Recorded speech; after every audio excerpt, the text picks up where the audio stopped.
For decades, the French Foreign Legion carried one of the most recognizable rifles in Europe. The FAMAS was strange, compact, and unmistakably French. So why replace it? Why would a force built on tradition, toughness, and identity walk away from the rifle that helped define its image? Because modern war does not care about nostalgia, and for the Legion, the next rifle had to do more than just look iconic. The FAMAS entered French military service in 1978. It was a bullpup design, meaning the magazine sat behind the trigger. That gave it a shorter overall length without sacrificing barrel performance. At the time, it was forward-thinking. France had built something visually and mechanically distinct from most rifles in NATO service. For the Foreign Legion, that distinctiveness became part of its identity. The FAMAS appeared in deployments across Africa, the Middle East, and beyond. It appeared in ceremonial footage, training imagery, and documentary coverage for decades. Its silhouette became one of the clearest visual markers of French military power. But military equipment does not exist only to look powerful. It exists to function under the worst possible conditions. And over time, the FAMAS began to show its limits. The ammunition problem was significant. The FAMAS was designed around a specific type of cartridge. As France deepened its cooperation with NATO allies, ammunition standardization became a serious operational issue. Running a rifle that required different ammunition than your allied forces created real logistical pressure in joint operations. That is not a minor inconvenience. In modern combined arms warfare, all logistical compatibility can determine outcomes. Then there was the magazine system. The FAMAS used its own proprietary magazines. That meant French forces could not easily use magazines from Allied weapons. In the field, that kind of incompatibility creates friction. Small friction, multiplied across thousands of soldiers and dozens of operations, becomes a structural problem. Reliability in harsh environments was another pressure point.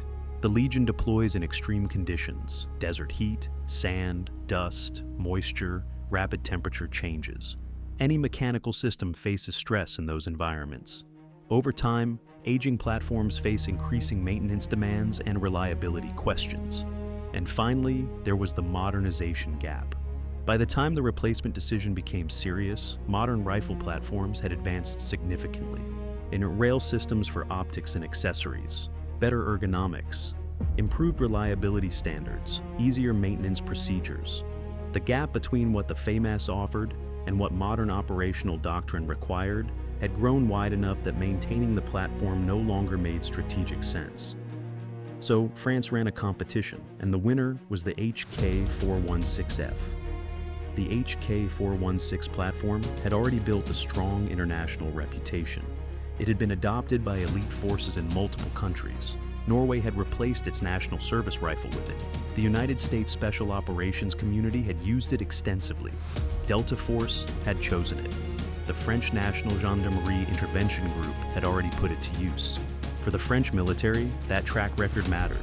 The HK416F was not chosen because it was French. It was chosen because it worked. That distinction is important. The FAMAS had been a point of national identity. France had designed it, manufactured it, and maintained it domestically. Replacing it with a German-designed platform represented a shift in philosophy, from national exclusivity toward operational pragmatism. That is not a small cultural transition for a military institution. But the HK416F offered real advantages. It was chambered in standard NATO ammunition. It used widely compatible Stanag magazines. Its rail system allowed modern optics and accessories without complicated modifications. Its gas-operated piston system offered strong reliability across varied and harsh conditions. Its ergonomics had been refined through years of operational feedback from elite users worldwide. For the Foreign Legion specifically, these advantages were not abstract. The Legion operates in demanding environments with complex logistics. Compatibility with allied forces and standardized supply chains directly affects how the Legion operates in the field. And there is another dimension worth understanding.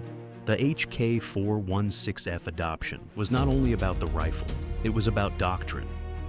Modern military effectiveness increasingly depends on interoperability, joint operations with NATO allies, coalition frameworks, multinational deployments. All of these demand a common operational language. A rifle that fits that language is more valuable in the modern environment than a rifle that projects national identity. That is the real story behind the transition. The FAMAS told a story about France in the late 20th century, a proud, independent, all technologically ambitious France that built its own weapons and armed its soldiers with something distinctly its own. The HK416F tells a different story. A France that still demands elite performance but operates in a deeply interconnected military world. A France where operational effectiveness outweighs symbolic independence. Neither story is wrong. They belong to different eras. And the Legion, which has always survived by adapting faster than its reputation suggests, made the transition. The rifles change, the reputation endures. But the question that follows this transition is harder than it looks. If the Legion is willing to abandon one of its most iconic symbols for operational necessity, what else is changing inside one of the world's most legendary military institutions?